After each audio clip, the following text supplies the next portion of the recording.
This episode brought to you by How to Write Manga, your complete guide to the secrets of Japanese comic book storytelling. Available wherever fine ebooks are sold.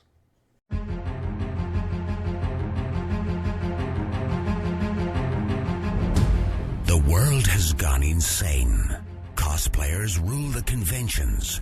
Gamers dominate the tabletop and the internet. Sci-fi subjugates the movies, and fantasy rules the bookstore with an iron fist.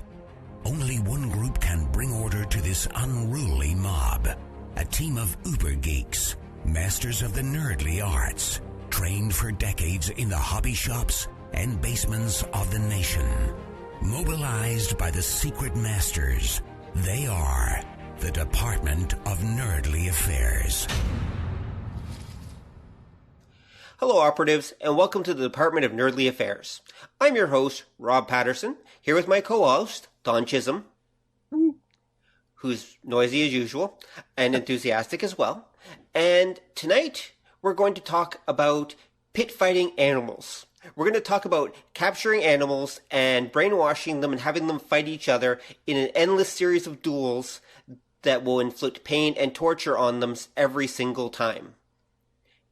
Unfortunately, since Michael Vick wasn't available for this show, we're going to be joined today by someone who's an expert in a related field, Pokemon, our friend Chad. Welcome to the show, Chad. Well, hold on. I wouldn't say expert, but I certainly have that same sort of bloodthirsty drive that... Well, you have played all the Pokemon games, haven't you, Chad? I actually have, yeah, believe it or not. It's like one of those weird with things. It's like a bragging point that's not much of a bragging point, but... Well, and you finished them, right? I finished most of them. The very first one I never did, but we can go into Okay. details to why that is. Yes, we're talking about Pokemon tonight, obviously. We're talking about because this year is the 20th anniversary of Pokemon. Yes, Pokemon has been around 20 years. That means that, well, most of the students at the college where I teach have never known a world without Pokemon. Think about that. They are now adults, and they have never known a world that did not involve Pokemon. And as a perhaps unsurprising result, when they found out about Pokemon Go, because I told a class of them about it, like after it was first announced last time, they went nuts. They thought that was the most awesome thing ever. Surprised they didn't know about it. Well, it took a little while to get through all the social media channels, let's put it that way. Huh. But we'll come to Pokemon Go later, obviously, as part of our show. So yes, this is the Pokemon 20th anniversary show. 20 years of pit fighting brainwashed animals to the death. All right. Oh, sorry, to unconsciousness so they can be revived and put into the pit again for more torture. Wink, wink. Nudge, nudge. Oh, exactly. Oh, they just fainted. Yeah. So, Pokemon. Is it a barbaric sport, or is it a harmless child's pastime? Over to you, Don. That's an interesting question. It's kind of interesting that you start with that point, because it's one of those weird things where you take something and you kitty it up to make it... Because it really is about capturing wildlife and making them fight in gladiatorial arenas for the enthrallment and enjoyment of, like, people around them. And it's interesting, if you play the games or see the show, you've got this entire world that's basically built around this idea of, like, fighting critters. Mm-hmm. Which is... No, sorry, go. Oh, no, I was going to say, which is kind of a bleak idea for a kid show when you think about it. But they sunshine and lightness it up. So, like you were saying, that they don't die, they're just unconscious. A Pokemon never goes crazy and mauls 15 trainers and charges into the crowd or anything. Well, not yet. It's the 20th anniversary, so the dark, gritty version should be just around the corner. This is true. Well, there was that fan film that came out a few years back, if I recall right, about Ash and Pikachu, like, pit fighting on the streets and everything. Oh, yeah, that's right. So, technically, a dark and gritty version has been done. You know, it's funny you say that, though, because the games themselves, there's a certain kind of weird darkness to them that is not present in the show, obviously. But, like, I remember even in the earliest games, all the games start the same way, which is your character, going on his journey from his home village. But they often point out that it's actually safe, it's not safe to leave the confines of the village without some sort of Pokemon partner to protect you. Because wild Pokemon will rip you apart. Yeah, there's things running around in the forest that can literally breathe fire or rip your brain apart and psychically. And no, you have to have some little turtle that shoots water to protect you. But there's a kind of an oddness to that when you think about it. It's almost like these. It's like the dark setting of what is it like? It's a world of darkness with little points of light in it, meaning that those are the civilization, and everything else is just wild. Wow, yeah, that's. I was kind of, of course, being half sarcastic with the opening, but yeah, that's true, actually. I mean, it is kind of this hellish setting, if you really think about it. I mean, of course, the TV version, as you said, portrays everything as light, where Pokemon are apparently just partners of humans everywhere they go and are happy wildlife just frolicking around until they're grabbed and brainwashed, of course, but still. Yeah, I mean they obviously play it up in the even in the games, but the games do have, like I said, this odd little undercurrent when you kind of look at it, going, well, that's kind of curious. Like you almost need these things as bodyguards because they're so prolific. Well, there's an interesting question. This is a complete sidetrack, but we'll get back to Pokemon in a second. But I've noticed that a lot of the better childhood entertainment, even Harry Potter, for example, has this weird dark undercurrent or dark side kind of lurking underneath. Is that actually something that makes them more attractive? I mean, keeps them from being just, say, pablum for the kids? Like the fact that there is that slight darkness. The kids must sense it, at least a little bit, that there's something not quite right here. It's possible. I mean, I'm sure it to some degree. It's not cuteness and light, and I think that's what I think people like about it. Yeah, I can see that. What do you think, Don? I think you're hitting at one of the ideas that we've brought up before, like on the show, of age appropriate.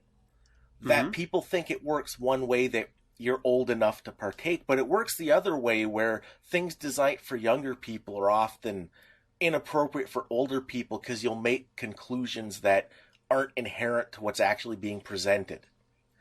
Okay. So the idea of like a lot of kids stuff has this inherent darkness to it.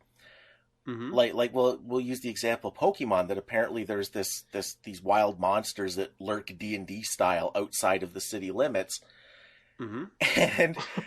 But kids don't think about like death and mayhem in the same way. Like they think that, if grandma died in bed, no, she's just sleeping really hard kind of thing.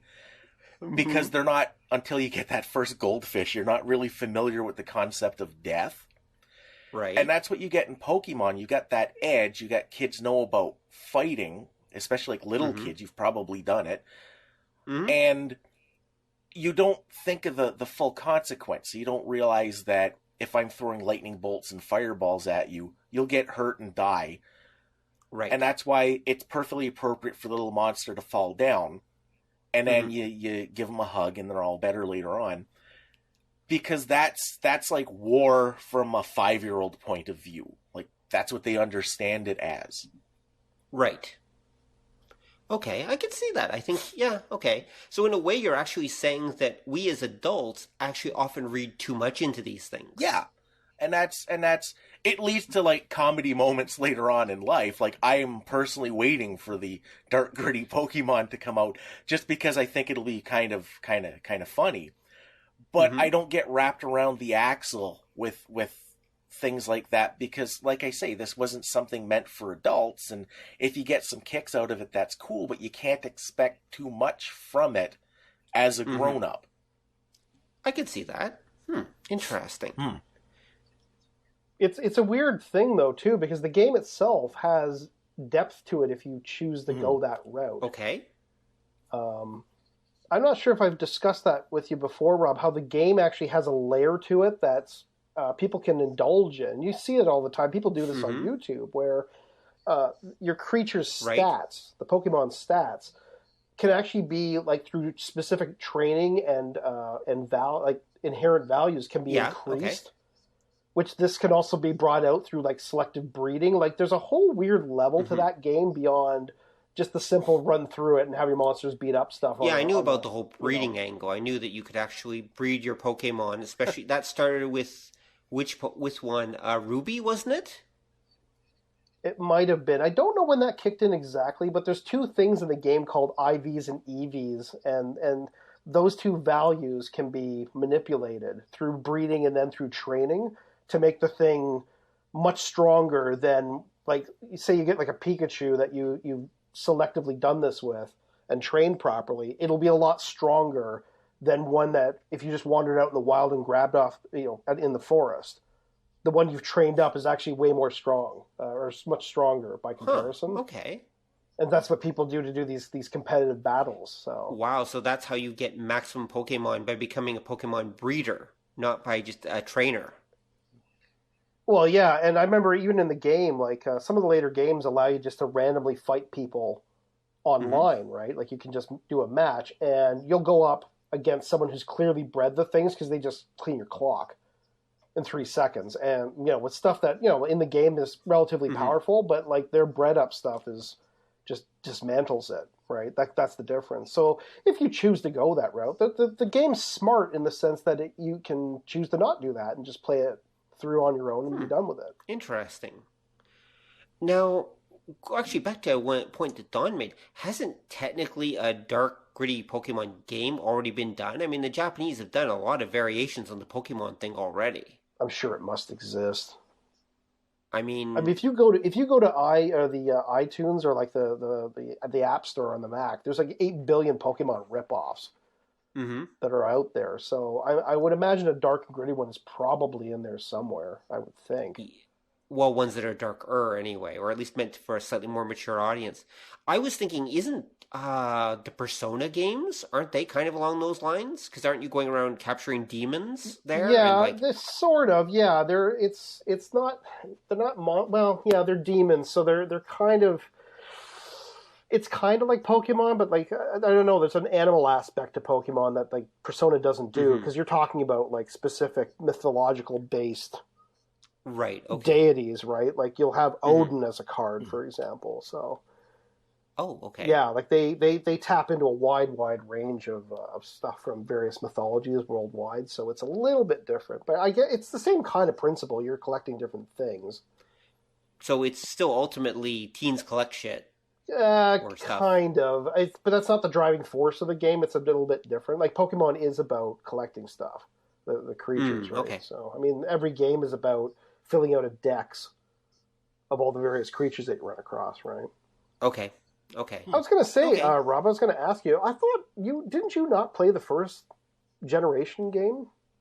No, I didn't. You didn't? Actually. Okay. I very belatedly later on, through using emulator software, I did play a little bit with I think it was one of the second generation Pokemon games. I played for a little bit, but as with most video games don't hold my attention for very long. I usually give up after about 2 weeks and wander off because I just don't find them that interesting. With a few exceptions. There have been very few exceptions, like StarCraft, for example, which I loved. But, so Pokemon, unfortunately, is one of that where, I look at it and go, well, this is ultimately just an ultimate leveling game, and that doesn't appeal to me that much. So I don't see the point of going through this long, involved grind just to have monsters beat each other up. But then again, from a Pokemon fan's point of view, that's probably blasphemy to say, but that's my perspective on it anyway. Now, I did play the Pokemon card game, which might be what you're thinking of. Oh, no, I could have sworn you actually played one of the actual games. But well, I did play one of them, but not back in the day. It was much later. Okay.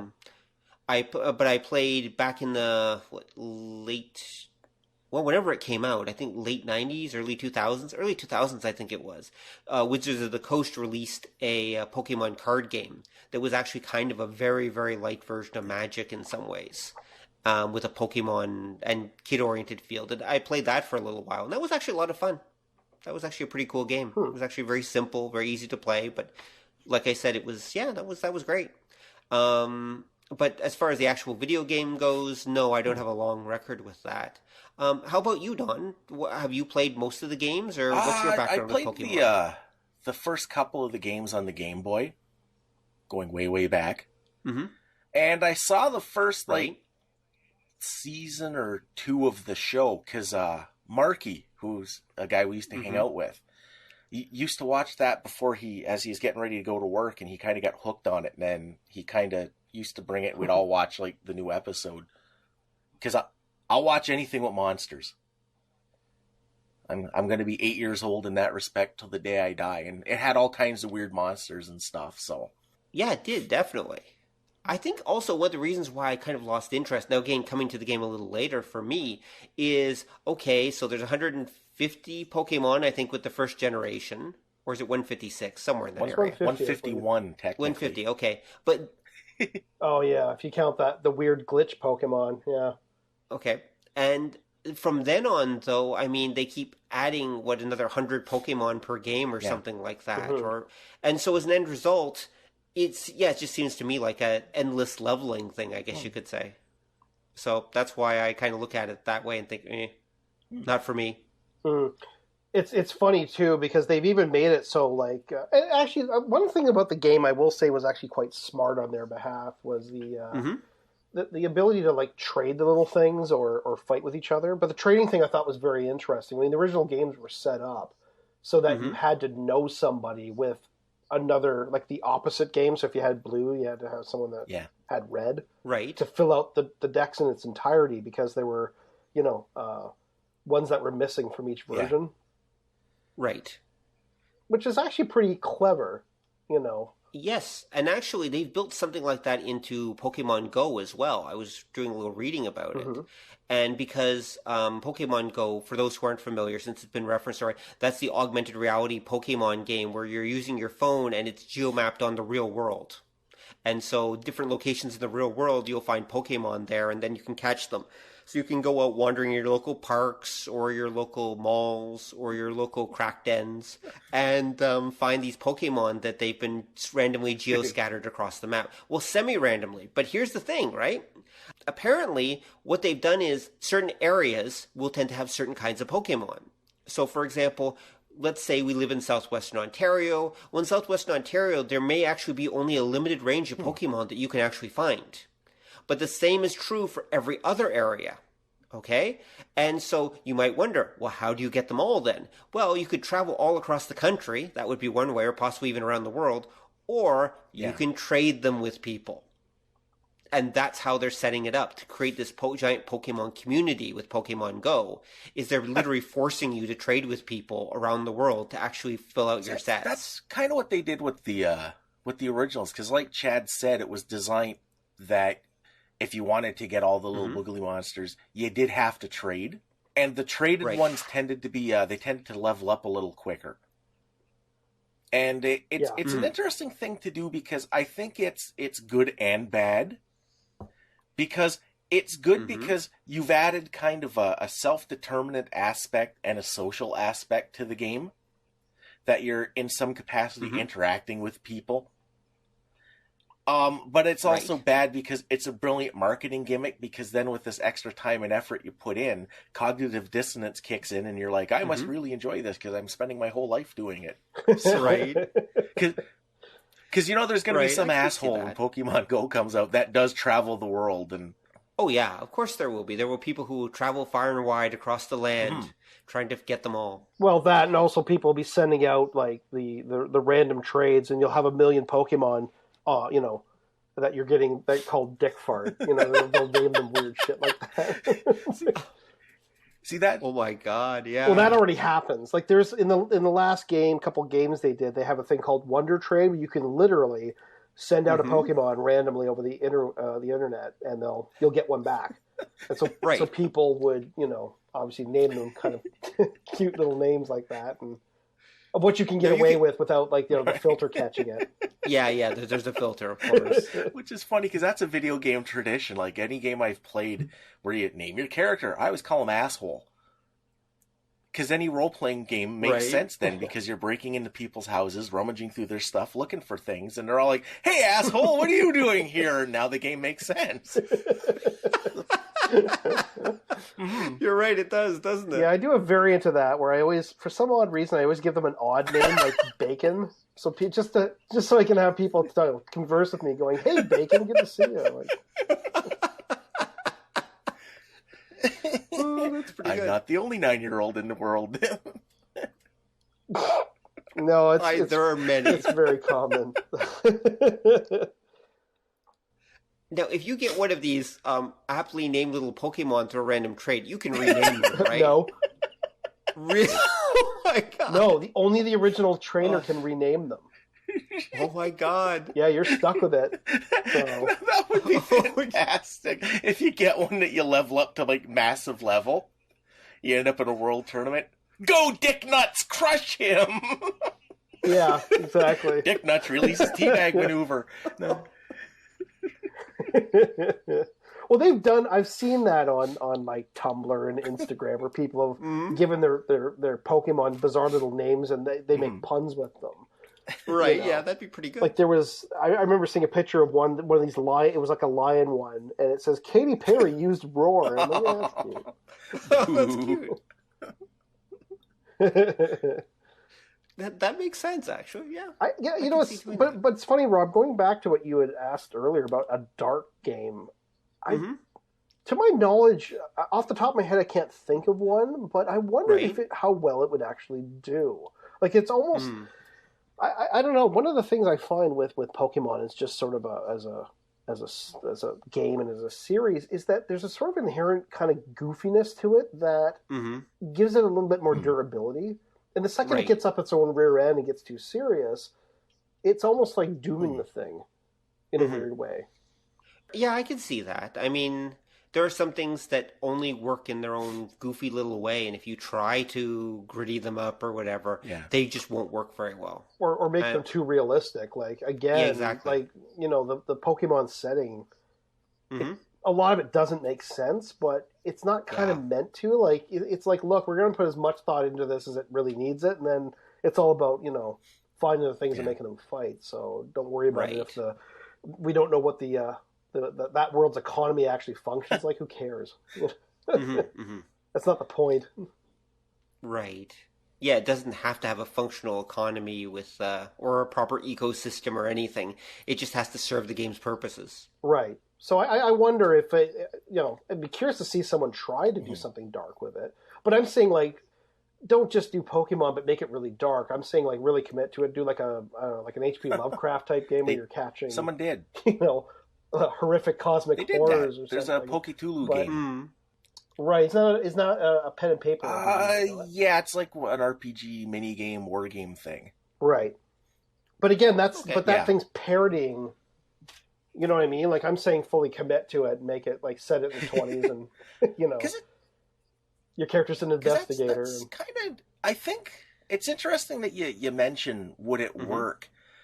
Because I think that all depends, like, it's one of those things we're at that point now where the original fans are approaching that, like, tipping point of nostalgia. And it'll be what they got out of it and what they want to get out of it as an adult. Because, like, yeah, there's stuff that it doesn't work if you try to serious it up. And I think, again, because what people get the warm fuzzies over when they look back nostalgically will be the silliness in that. And if you take that out, then it just doesn't resonate anymore. But there's always the chance, like, I would wonder, say, in another 5, maybe 10 years, if somebody did like what Chad is saying, that they took the setting and they thought it through so that it makes sense to a grown-up mind, not just like a kid mind, and then represented it that way, if that would go over. And it wouldn't necessarily be dark and gritty, but it would be more, I guess, more I don't want to say realistic, but it'd be like a more solid take on the whole setting. Right. Well, isn't Yokai Watch kind of that? Well, but it still has a goofiness to it. Oh yeah, you know? That's okay. I mean, a lot of it's not. I mean, there's a yokai that's responsible for farting, so if that puts it in perspective. Okay, there is that. Yeah, there is that. If you fart in public and you don't, not of your own volition, it's because of that thing. So. It's because that thing. But what I mean is that was an attempt to actually kind of interact with the real world, so to speak. Whereas... Yes, it doesn't take place in this fantasy setting. It's literally set, like, on Earth in Japan, sort of tapping into a mythology they have. But right. It's not serious. Even the game itself, I'm kind of at the end point of that. I'm still playing it myself. Oh, okay. I'm kind of at the on the sort of the last stretch of it, where the game gets stupidly impossible with regards to collecting some of these creatures. But the game itself, I've noticed looking back. I mean, the game itself even breaks the fourth wall in places. Like it's not trying to take itself terribly seriously. Right. Okay. So yeah, I don't know. Like I mean, Don raises an interesting point of like, yeah, if you really sat down and thought it out, but then again, as a game, do you seek that out as a player, or do you just want to have something like for me, I'd rather have the game not make logistical sense, but work as a game. Right. Like for me, it doesn't have to go, wow, that world's really thought out, because it's like, well, but that's not why I'm doing this. I'm just playing it for fun and collecting stuff, and it's cute and. Right. Kick out of it, and the game's balanced and not imbalanced. Because I've played many, an imbalanced, broken game that has a much more thought out setting, and I don't retain it. Right. Because you don't look at it and go, "Wow, that setting was really great too." The game sucked. Because I'd use the example for kind of what I'm thinking would be for us would be superheroes. That if you look back, you go to. When they first came out in like the 30s, superhero comics were, they were a general audience. It was they came from the pulps. They didn't necessarily make a lot of sense, but there was a certain kind of action consequence to them. Post Wortham in the 50s, you got like Batman Space Cop, where he could just like get into the bat plane and fly to Mars in apparently like 20 minutes or something. And nobody cared. It was generally considered to be more like kiddie fare. But then as that audience aged, you saw more things work their way in, so that by the time you get to, say, the Bronze Age, they would bring actual issues in, and they would try to like make the world that these stories took place in more solid, because you had brought these fans along as they got older, and then at a certain point it gets all like goofy again, and then that part resets, and you're starting to see that now, like, say, when they do a Marvel movie, everything happens because of Hydra or S.H.I.E.L.D., and it's because they're trying to put this through line to it, because that idea of just a crazy world where there's tons of these groups doesn't resonate with people. But for a bigger audience, for like I guess of norms as opposed to superhero fans, they want to kind of file off some of the weird and put more solid. And I'm wondering if you'll eventually see something like that, because Pokemon's a franchise now. I think it's a fixture.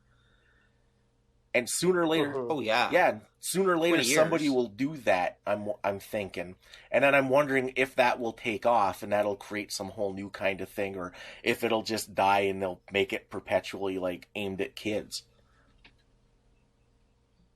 Yeah, well, I think it's like anything; it'll probably go through cycles, right? It's funny, Dom, when you said that, I thought back to a conversation Rob and I had years ago when this is when Pokemon first came out and it was cuckoo popular, and after it cooled down a little bit after that first initial rush and that first initial blaze, that's when Yu-Gi-Oh kind of came in and got popular and kind of booted it out of the spotlight.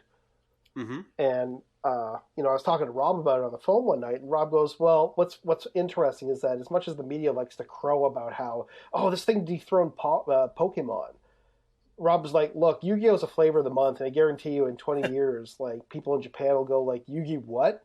But Pokemon will still be around. He was 100% right. I wouldn't say 100% because they're still making Yu-Gi-Oh cartoons. They are, but like when you have in Japan, in Tokyo, they have a Pokemon store.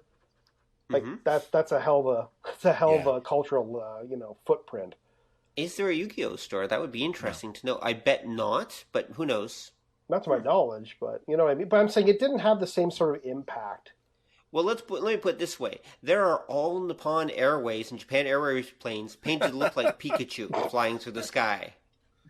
There are none painted to look like Yu-Gi-Oh or Yu-Gi-Oh characters. I always think it's one of the funniest things as a fact about that series is that Pikachu wasn't the original mascot. In the game, he wasn't. Not even in the series, he narrowly came in at the last second. The original intent, or the original character they were going to use, the original monster, was a thing called Clefairy, which looks like a little kind of pink Cupid thing. Really? Yeah, that was the original. It was only at the last minute that they kind of switch it over into Pikachu. So yeah, like just narrowly edged out what was, would have been like this little egg-shaped Cupid monster wandering around after the main character. Interesting. Yeah, so this is that's a production thing, right? We're talking. It never appeared in the show. No, I mean, no. But it was originally supposed to be Ash's companion. I don't know what prompted the change exactly, but he was supposed to be the original choice, I guess. I would say, marketing prompted the change. Probably. It could have been the game company. They said nope, or, they rethought it. Well, because the Clefairy Boogly Monster, it's pretty girly. Like, it looks like something that would be, following Barbie around, like, whispering dark secrets into her ear or whatever. So they... Strikes are out. Thou shalt not wear white after Labor Day! So, but anyway... Well, it's also, and I think you're right, Don, and also it's interesting to point out how humanoid it is, whereas Pikachu has that sort of animal charm. It's a weird little kind of rodent thing. Right. Which, is a little more appealing than kind of a creepy thing that's like you. You know what I mean? Like, it's kind of humanish. Yeah. I think Pikachu has been one of those mixed blessings for Pokemon, at least for the TV show anyway.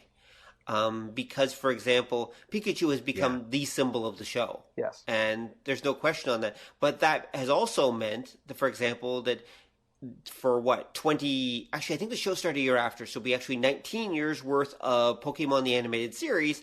Pikachu has been following Ash around, not leveling up, not changing, and basically stuck in his perpetual form for like 19 years worth of show. Of course, so was Ash, so I suppose Ash that is works actually out. 38, he's a midget. Well, isn't that where we're going to have is. the obligatory... fan theory of like, oh no, he's actually in hell. That's why he doesn't age, and it's just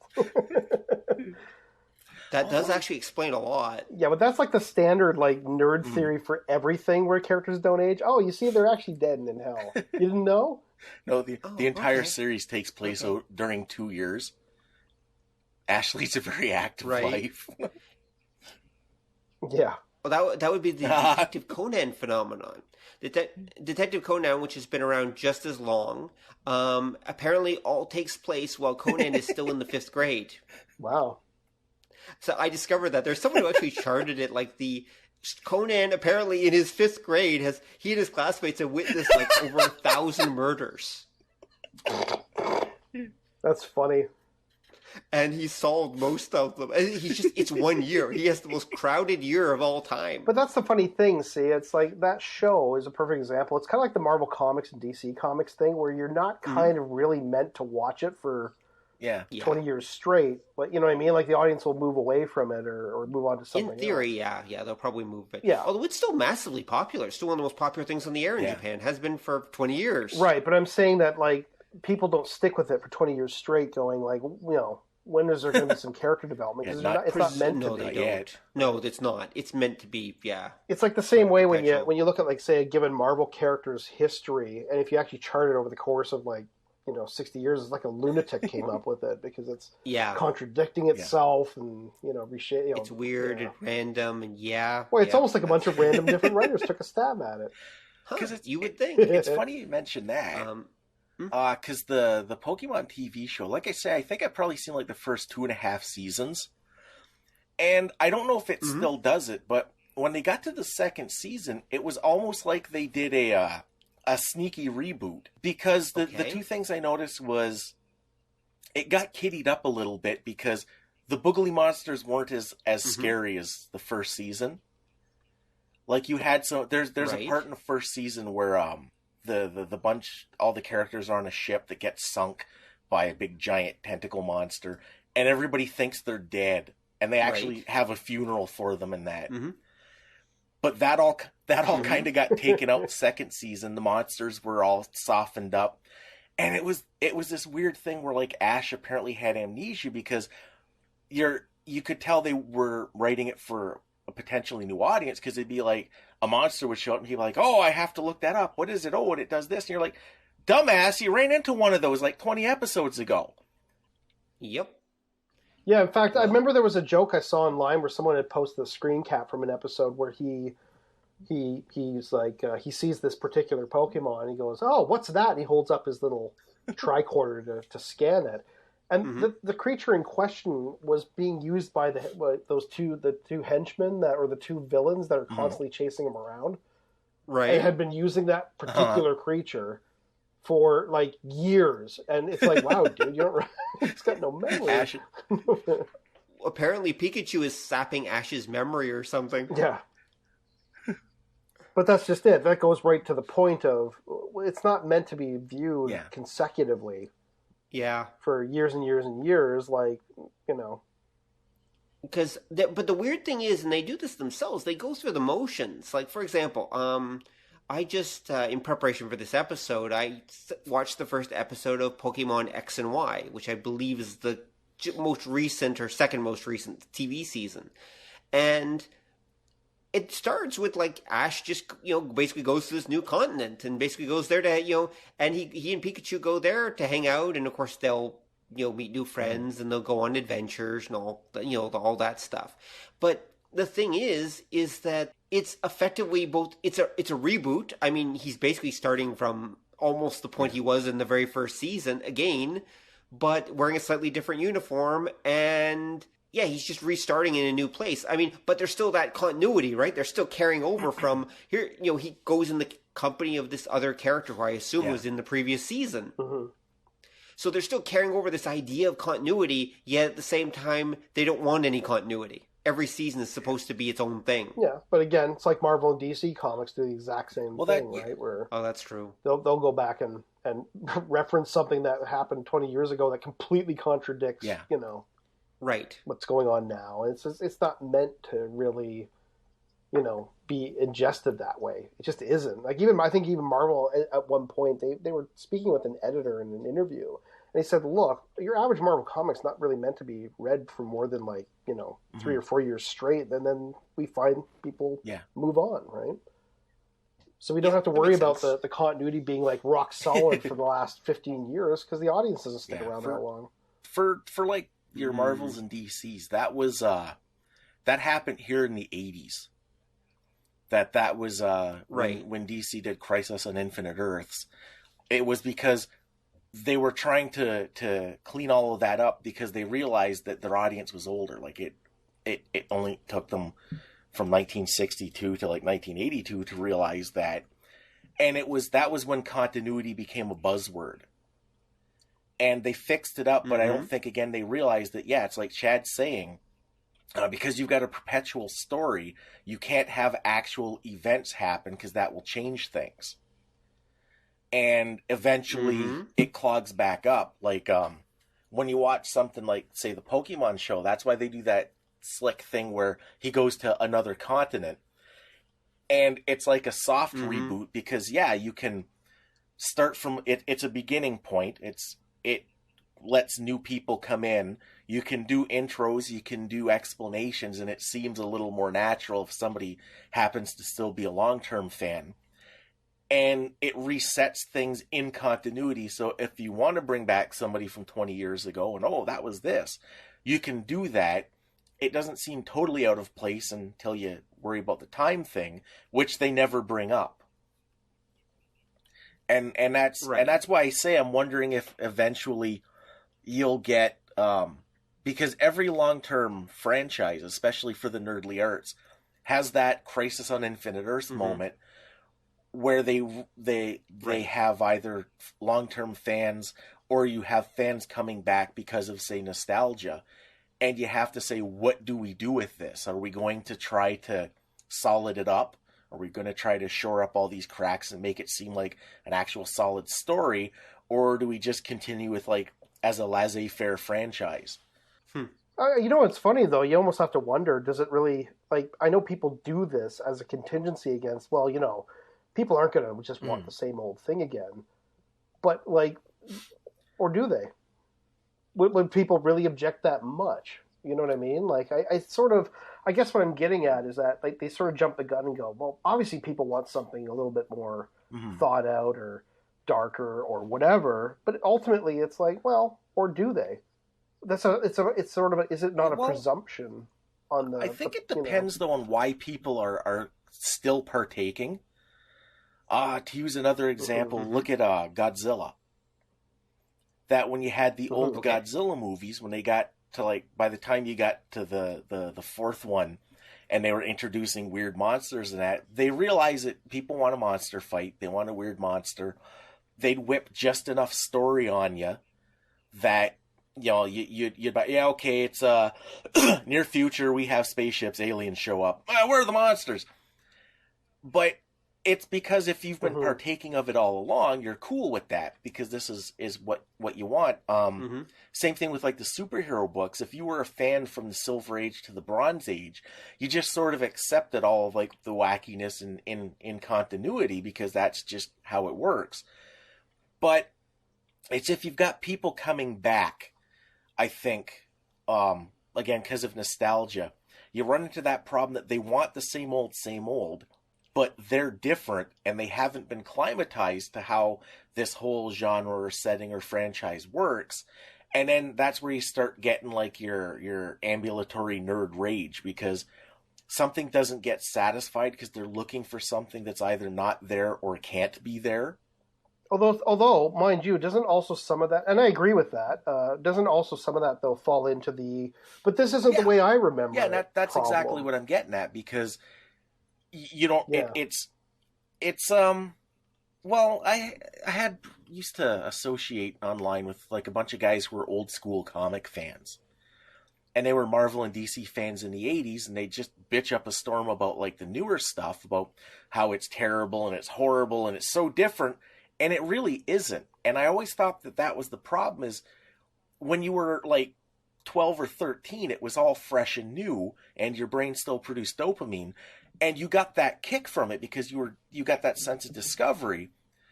Whereas you're looking for that sense of discovery, you want something novel, but you don't want something novel, and you're getting the same old crap, and it doesn't have the kick, but it looks just different enough that you can convince yourself that it's totally different. And then you get stuck in this weird cognitive echo chamber where you're not happy, but you can't let go enough to get into the new whatever to get something out of it, which might make you happy. So you just kind of piss and moan, even though you buy the book every month, apparently just to complain about. You can't break that cycle. Well, so it's nerd rage and nerd addiction are kind of different sides of the same coin.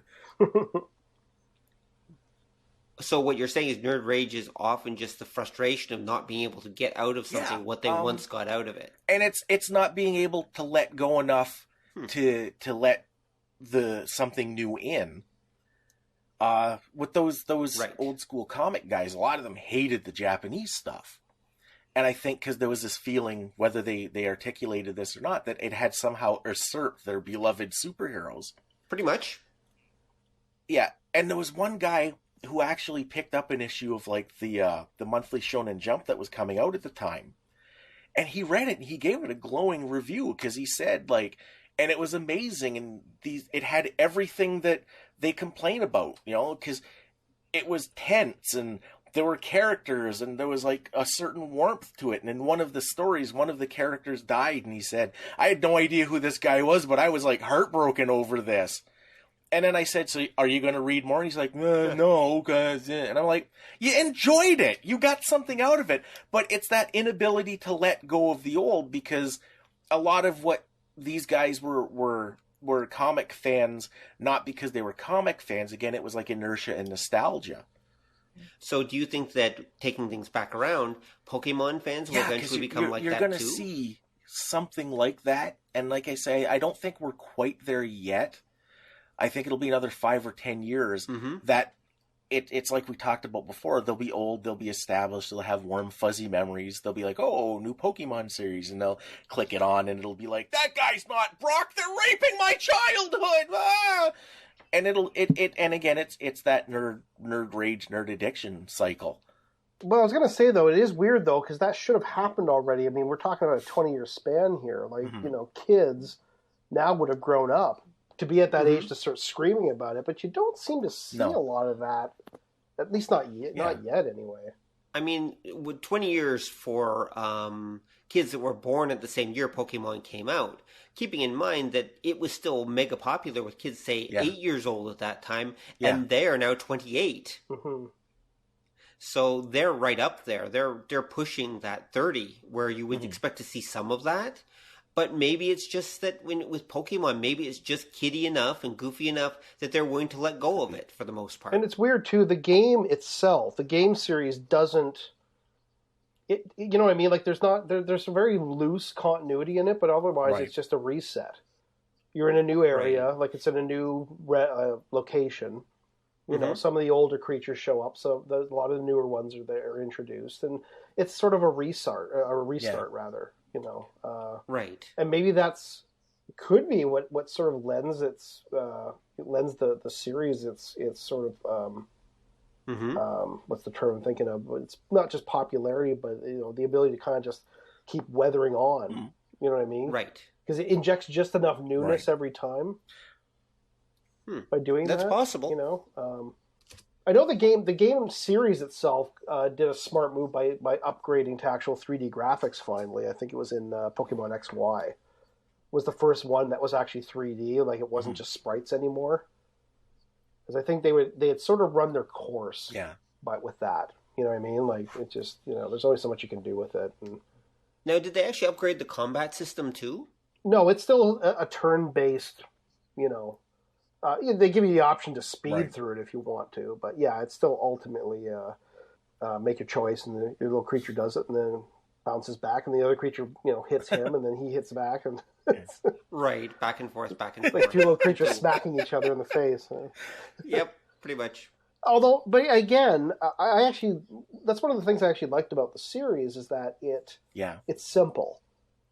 It doesn't get terribly complex. It doesn't. You don't have to have this. I mean, there's still tactics involved, but it's not like brain murderingly difficult tactics. You're just playing off against the rock paper scissors format.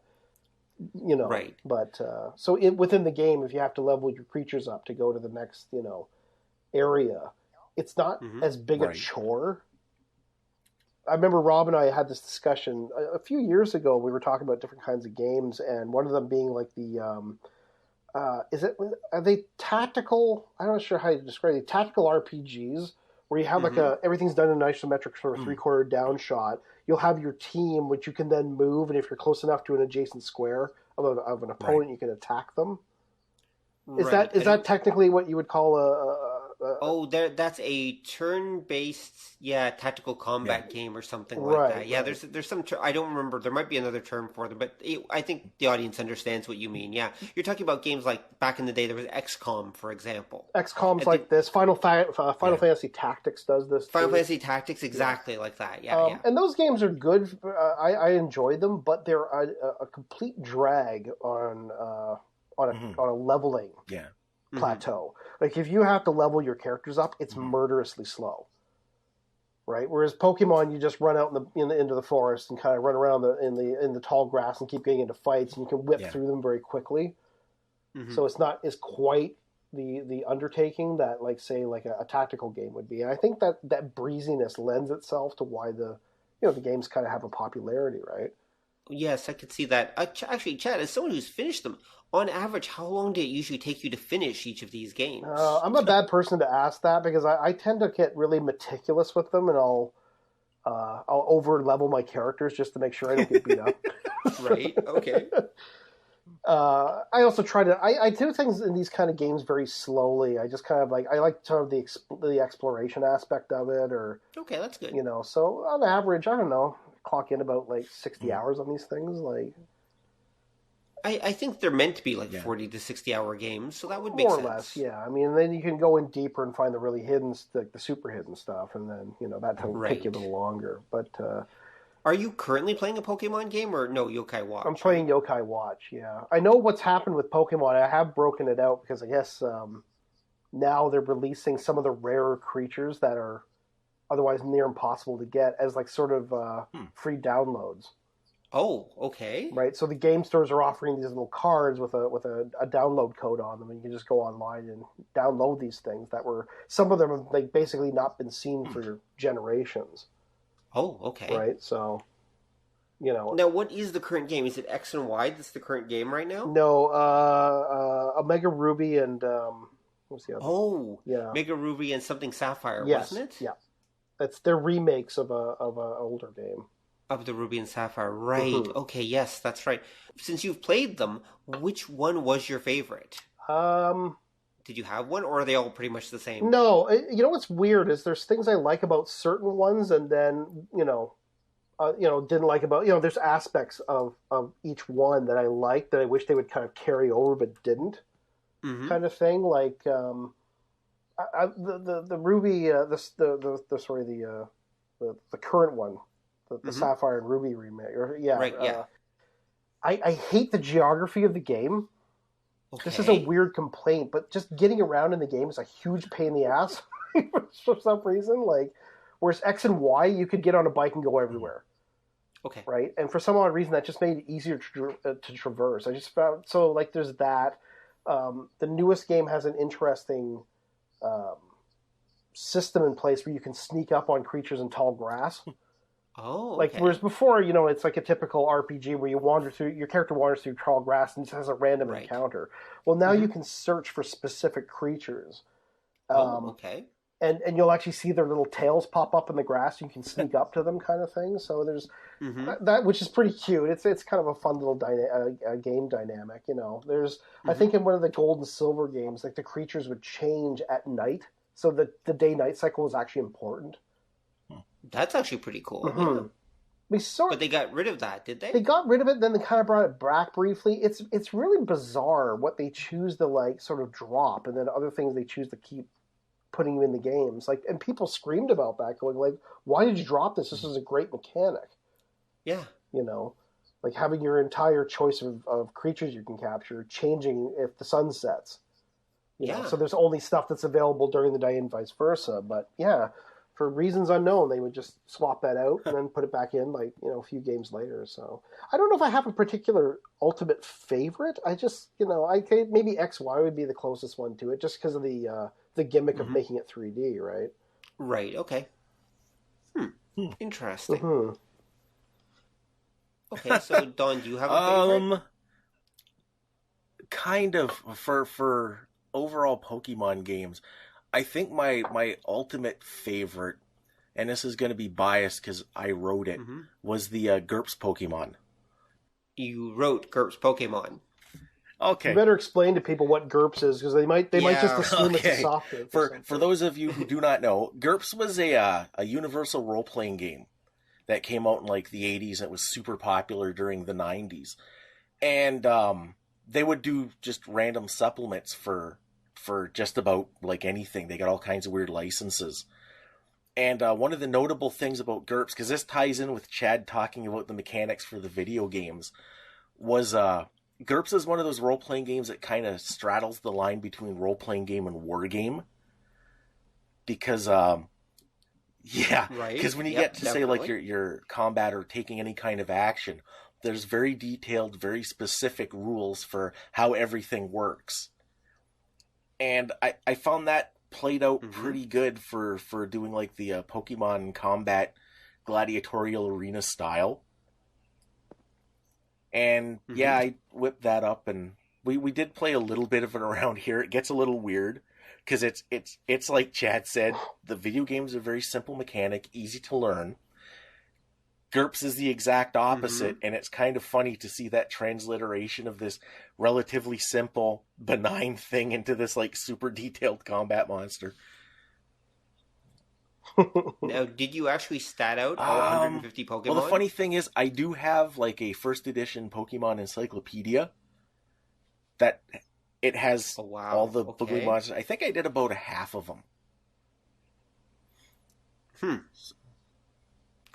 And so you actually had players with these, like with Pokemon, obviously, having actual duels. The way it worked is your character would be the trainer.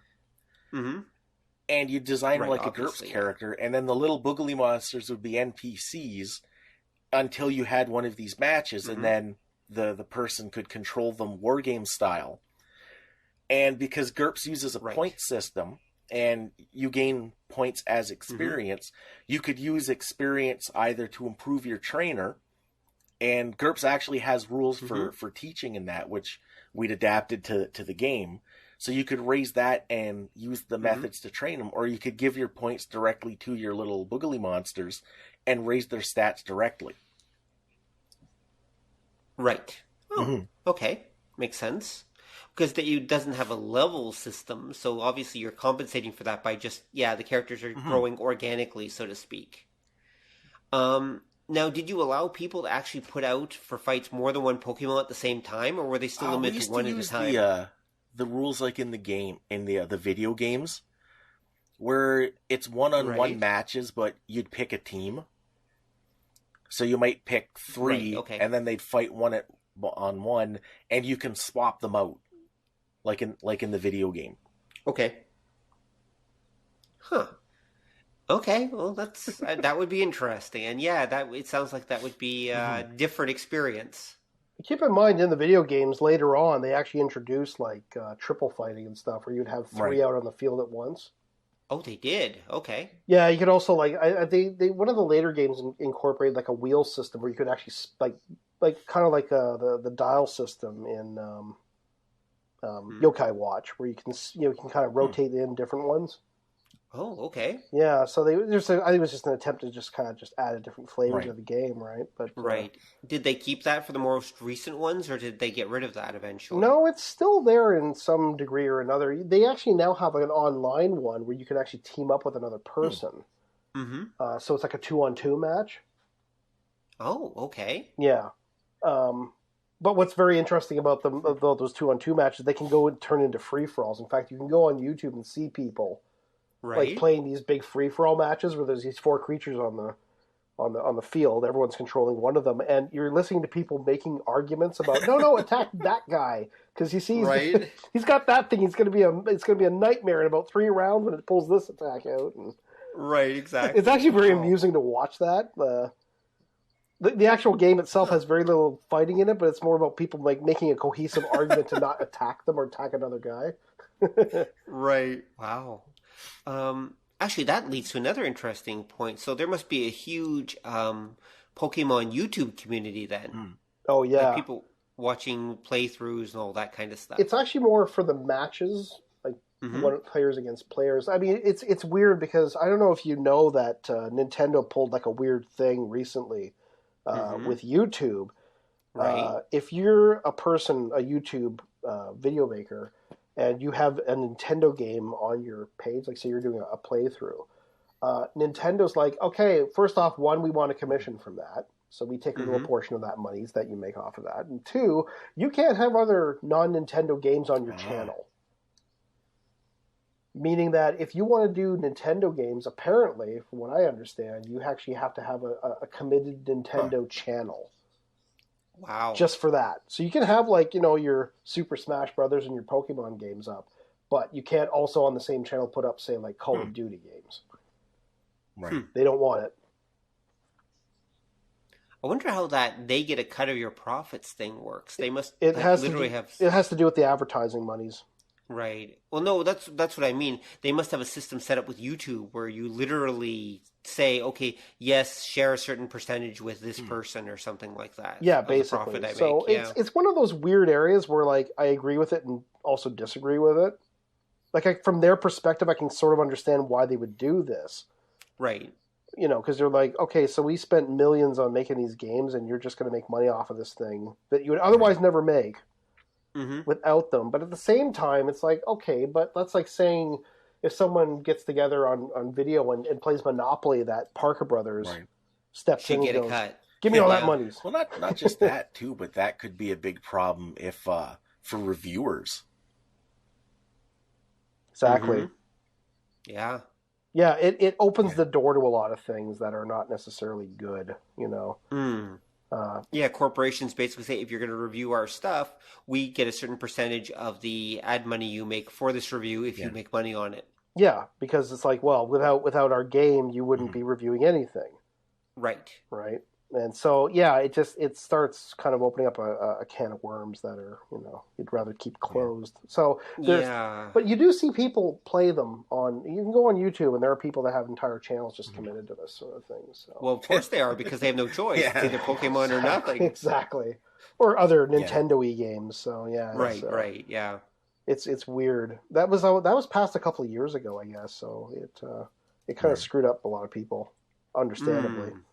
I bet it did. Well, the highest paid guy on the internet was PewDiePie there might still be, playing playthroughs with his weird overreaction voice and everything. Mm-hmm. So they saw, people who were literally making millions, like PewDiePie was making like multiple $1 million a year, just doing these YouTube videos. So understandably, the makers of the games probably thought, maybe we should be getting a cut of this.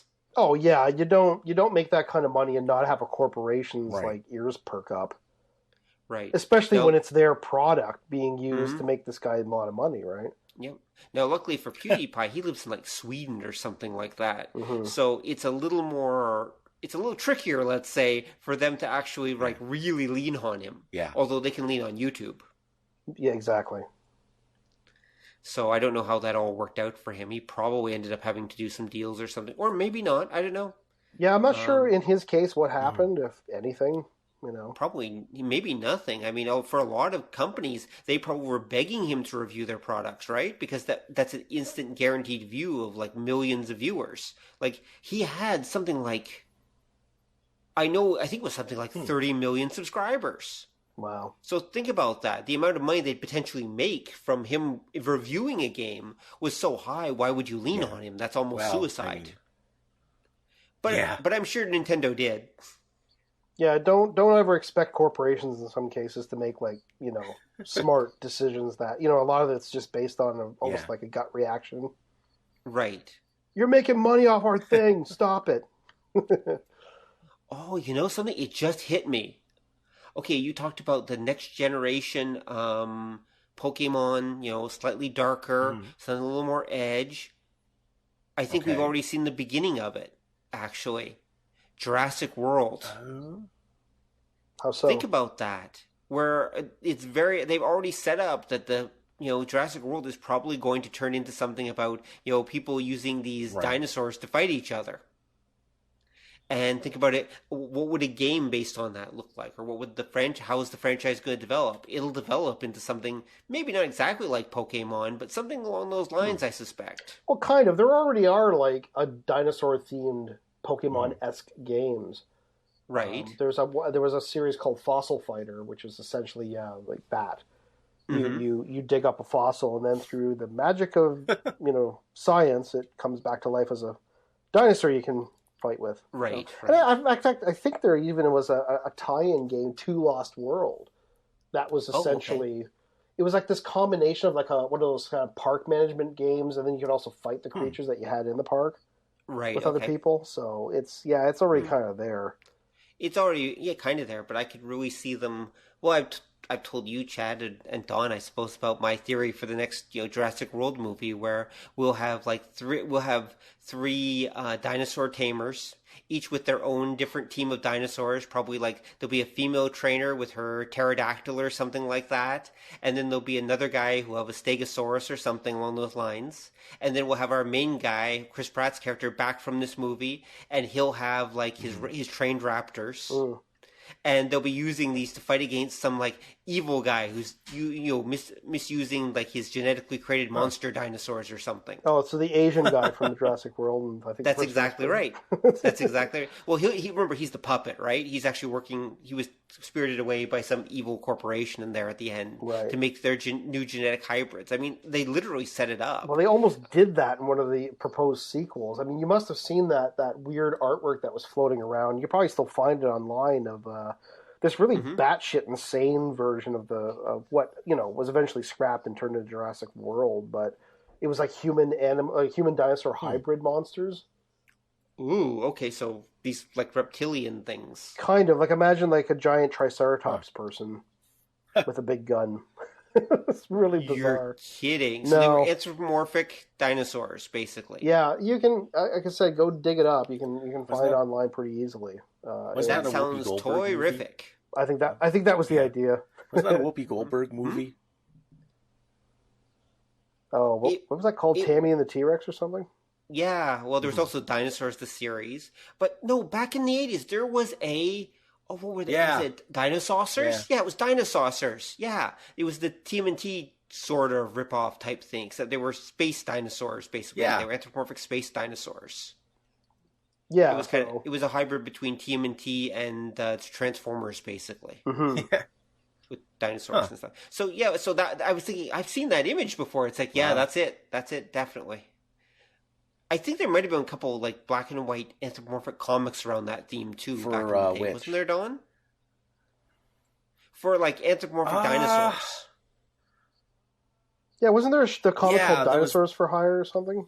There was that. I think there was a couple of other ones, but there was oddly, there were a bunch that were straight up. They were about dinosaurs that I remember, which was odd. But yeah, Dinosaurs for Hire was one, and I think there was one other one. But also, wasn't Dinosaurs for Hire basically just jumping on the TMNT? Well, yeah, because when bandwagon? the Turtles comic, when they got to the Fugitoid series and went out in space, you had the Triceratons. Yeah, and I think that's where a lot of that idea, once that came out, that was where a lot of that came from. Was that, we could do like hominid dinosaur guys. But a lot of people didn't, and I think it's just because dinosaurs are hard to draw. Yeah, to make them work as characters, I think is pretty hard, and especially if you want to have like sexy female dinosaurs. That ain't that easy. Yeah. Some people are into that, but it's not that easy. Rule 34. I was going to say, Dawn, I have a question for you. I mean, you play a fair amount of video games. Have you ever played any of like sort of like, I guess what we consider Pokemon knockoffs? Yeah, I've played a couple because the one that I thought was almost cool was the Monster Rancher games. Oh yeah, is that the one where you fed a CD into your game machine and it would generate a monster based off of music? Yeah. Huh. Well, you know what's funny? It's funny you say that. I remember I actually played that game, and one of the freakiest things happened was I put a Metallica CD into the game as to load up a monster. And it loaded. This is from the album that was basically just a black cover. I can't remember which Metallica album that was. And all it was just a black cover. That was it. It was like the CD was just basically this little black. I know what you're talking about, but I don't remember which one it was. I can't remember off the top of my head. Anyway, the monster it generated was a black monolith, which was really kind of odd and coincidental, but just kind of like one of those, wow, really? Like, I'm sure it was a coincidence, but it was still very interesting, though. Wow, yeah, that is... So, I guess you can't really do that anymore unless you could feed it your MP3s, I suppose. Scan MP3s and use them. So, I guess that would be doable. Because I think it went off of like a track count or a time count or something, and it just transliterated that into stats. Because that was the... Probably, yeah. go ahead. Oh, sorry, go ahead. I was just going to say, I do have a sort of a vague memory of that game in that you couldn't really control them all that much, the creatures. Like, you could train them, but they'd kind of run a course and not really pay attention to you or something. It was really strange. It wasn't very... you didn't have any real control over it. During the fights you could, but it was really awkward. And I think that was kind of a shame, because it was interesting. The most fun part was just putting like CDs and that in it, seeing what comes out. Yeah, it sounds it. See, and that's where I think this Pokemon Go game, where you're literally running around in reality, like in real world, places. Right. I think that could be very appealing for a lot of people, just because it's that little extra level. Right. Yeah. Beyond just kind of sitting there and staring at a screen. No, you have to actually go into the abandoned warehouse to get that. Hello? Anyone Pokemon, here? I choose you.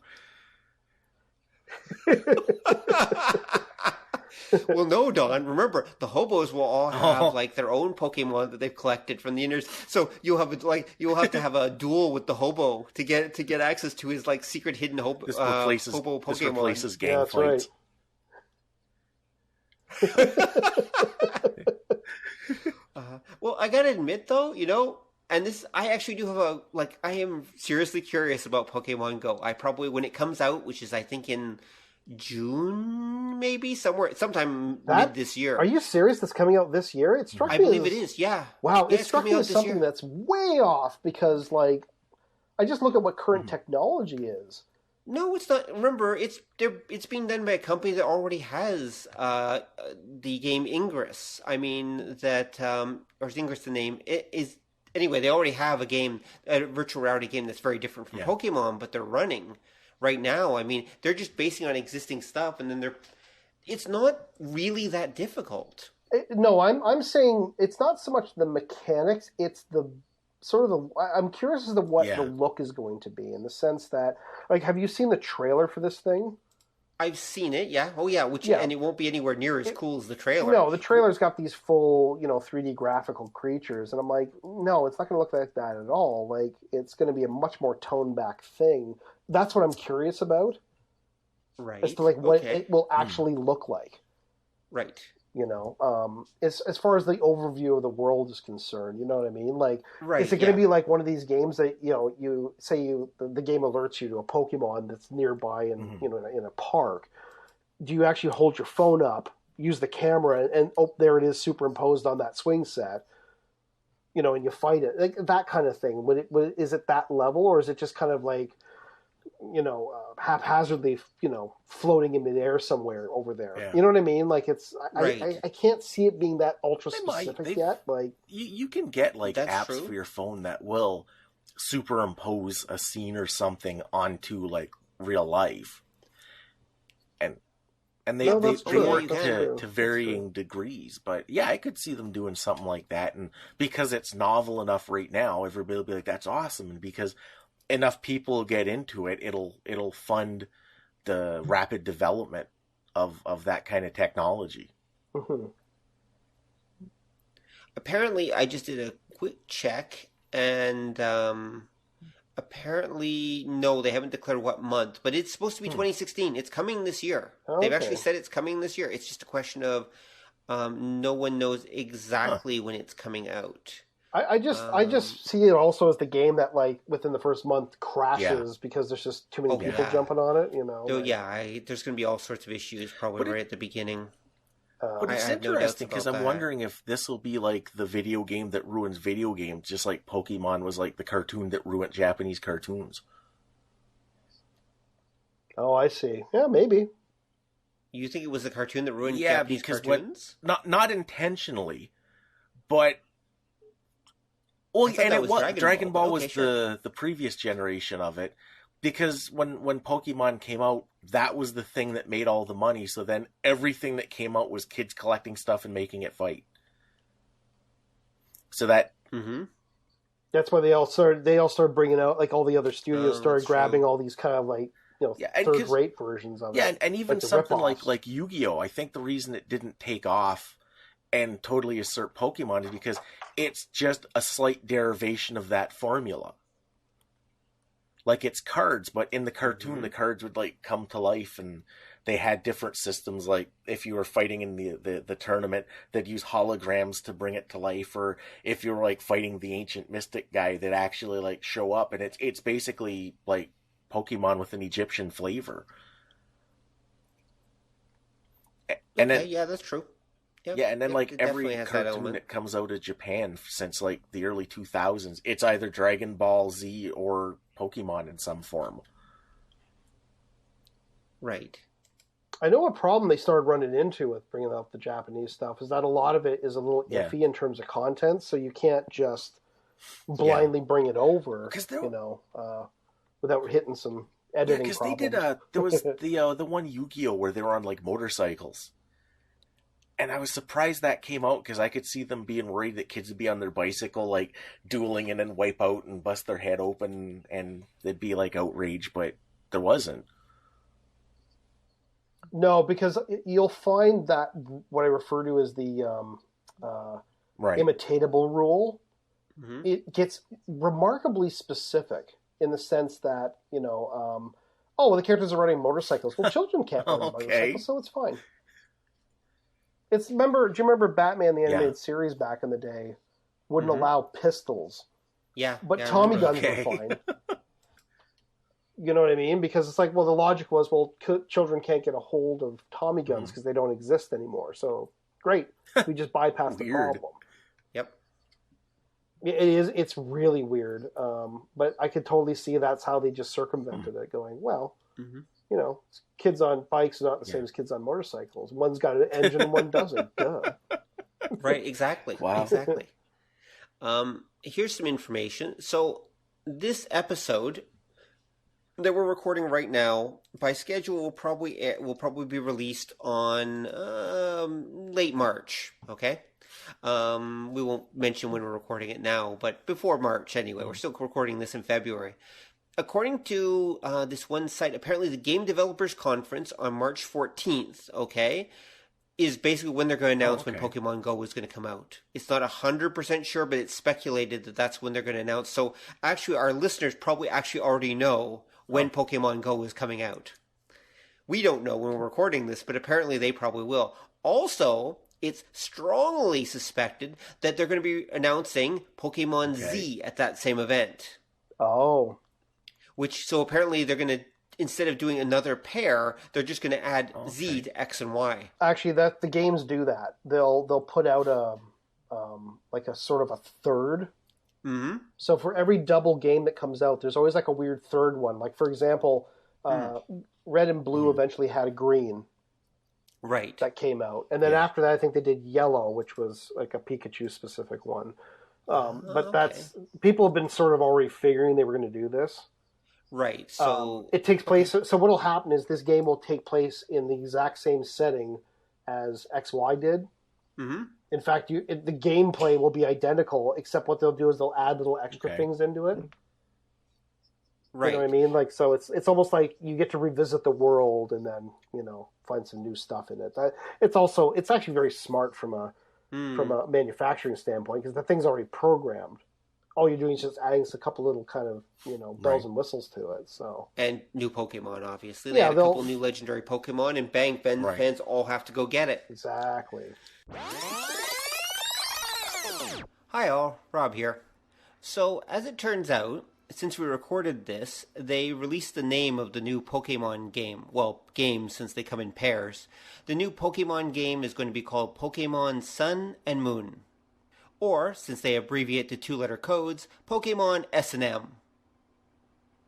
That's a somewhat unfortunate name, but you know, some people are into that, so that's okay. In other news, Pokemon Go's beta has started. And I've already seen bootleg copies of the beta floating around on the net, because I think the beta is only supposed to be Japan, but apparently some people here have actually got a hold of it. And I would guess that it's going to be out for some time in the summer, but we'll see. Pokemon Sun and Moon apparently is due out for the fall. So there you go, your new Pokemon fixes. Both of them are coming up soon, later this year. Now back to the show. Now, here's a question, though. So let's say I've completed Pokemon Y, okay? Mm-hmm. Or X, whichever. When Pokemon Z comes out, can I just port my character over, or do I have to start from zero? You can port the creatures. Okay. But the trick is, there's a sort of safety thing built into the game, and they knew this early on, which was whatever your character's level is, if you ever say you're starting off and you're like basically like equivalently like a level 2, if you have a level 9 creature, it doesn't listen to you. Oh. You have to That's be... interesting. Yeah, this is how... Well, it stops people from just dumping insanely powerful stuff into new games, right? Like, it's a way to force you to play it. So you'll have them, but you'll have to basically warehouse them or bank them, because you won't be able to use them until later on, until you level up yourself. Yeah, well, you can use them in the game. What happens is they just don't listen to you. That's a bit of a problem. Yeah, so in the middle of a fight, it starts ignoring you. So that's how they got. It's just a game mechanic to keep people from essentially cheating, quote unquote. Well, yeah, obviously. But why they allow this as well is that it's easy to port over ones that you've caught already, so it just fills up your decks. Yes, yeah. That makes sense. People do that a lot. Because it would be frustrating to have to start completely from zero. Well, never mind the fact that a lot of the creatures that, from the very earliest games, although they're in the game, they have to be ported in. Like they don't appear naturally in the game. So here's a question. If I had a Pokemon from the first generation Pokemon game that I'd finished, can I port stuff from that into X or Y? You could, but it would have to hopscotch between the different consoles. So if let's say you had like a Game Boy Advance or like a Game Boy, you'd have to jump into a Game Boy Advance, a Game Boy, I think, Color, and then the DS or whatever the bridge was to that. Okay. Like it's you're hopscotching. It can be done apparently. Because each game was compatible with the one before it, so you could bring things from the one before it in. So therefore, you'd have to have all the different machines and everything else. I think so, because I remember reading, people would post stuff online where they talk about, I've had this thing since like Pokemon Ruby. I've had this one that I just keep bringing into the new games. So wow, it's weird, but. It's actually a very kind of clever thing that they came up with, So it really plugs into that whole collector's thing, right? That you want to get people really involved, just put a collecting element on it. That actually makes sense. That's pretty cool. Yeah, like I think as a Game Freak was the guys that created Pokemon, like really just kind of accidentally stumbled onto like a golden formula with these things, It's kind of interesting how it all stemmed from the creator who created the game in the first place. It was this combination of wanting kids to give kids the experience of bug collecting, which was a hobby he had as a child, but all the areas where he used to do this were all like developed. Right. It didn't exist anymore. You know what I mean? Like there's a coffee shop where the forest. Right. Yeah. Of course. Yeah. And so he realized that there's generations of kids growing up in urban centers that have no sort of experience like going out and capturing little creatures, and so that's what sort of he was trying to tap into it. But even more interestingly, he also cites Ultra 7, the television series, as an influence. Right. Because I guess in that show, I'm not familiar with it, but does he not use occasionally like monsters to fight battles? Yeah, he calls them capsule monsters. Yeah. If he's worried about getting his ass handed to him, he'll like send one or two of them out. Yeah. Yep. Or to soften up things. He kind of. He also uses them, like, for example, let's say he in his human secret identity can't actually turn to Ultraman because the female lead of the episode is like clinging to him and won't let him go. He just kind of tosses one of the capsule monsters out, and the monster keeps keeps the evil monster of the week busy for a little while until he can eventually get away and turn into Ultra 7.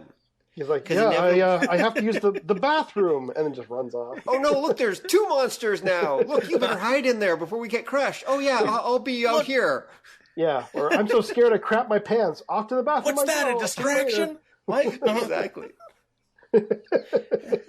Nothing. Actually, wasn't Pokemon's original, the working title was Capsule Monsters? The Japanese name is Pocket Monster. Right.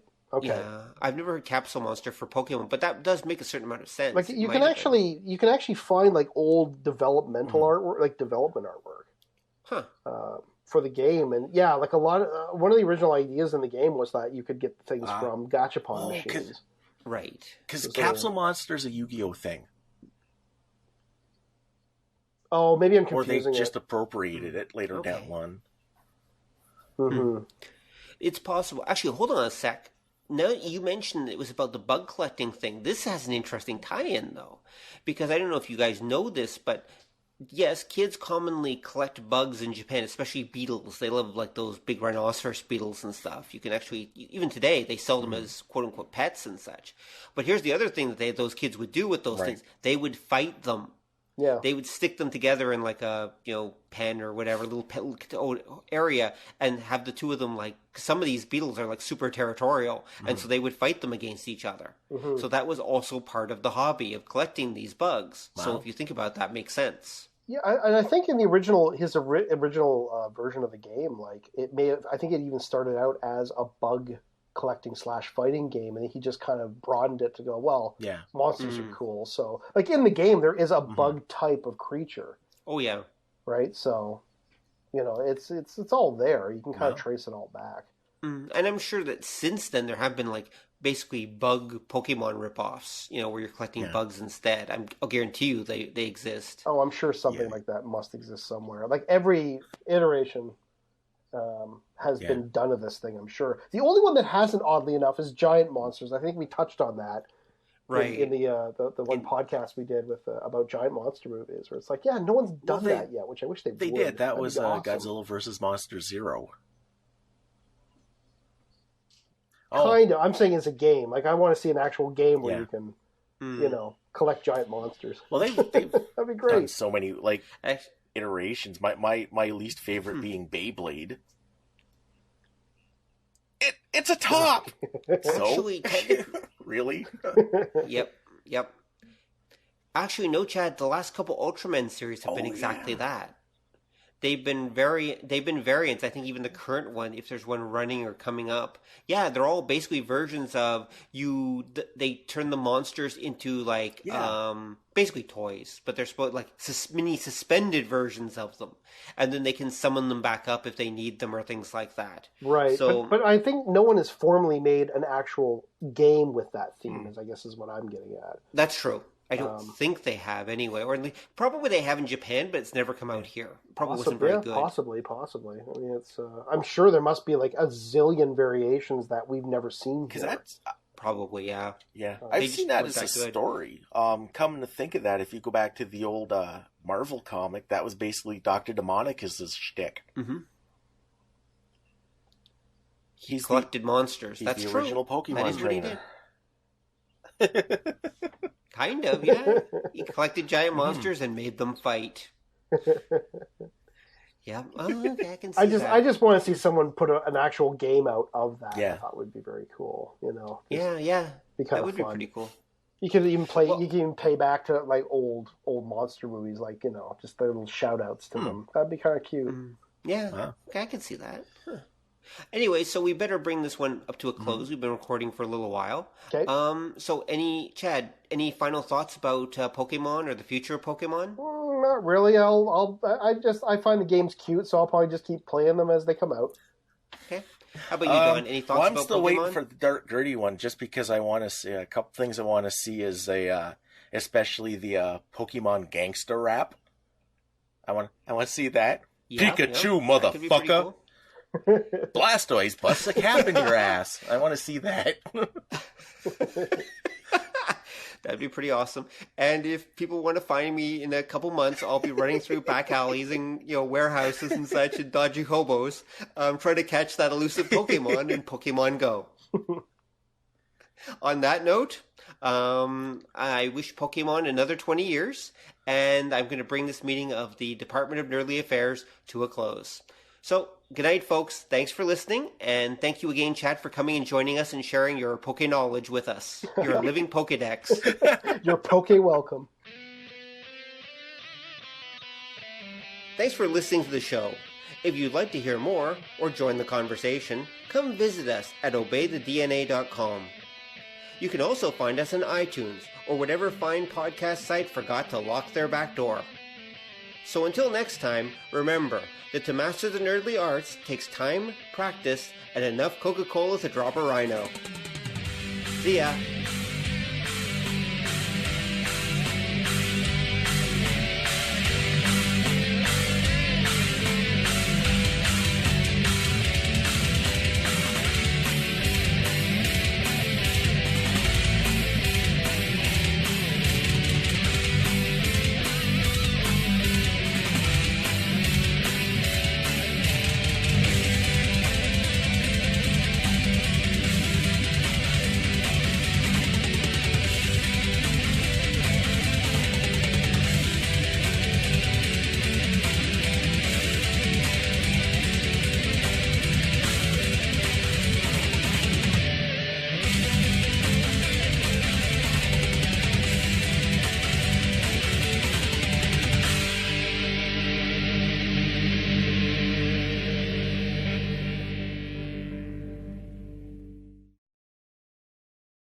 Come on over and join the conversation at obeythedna.com, where you will find show notes and more.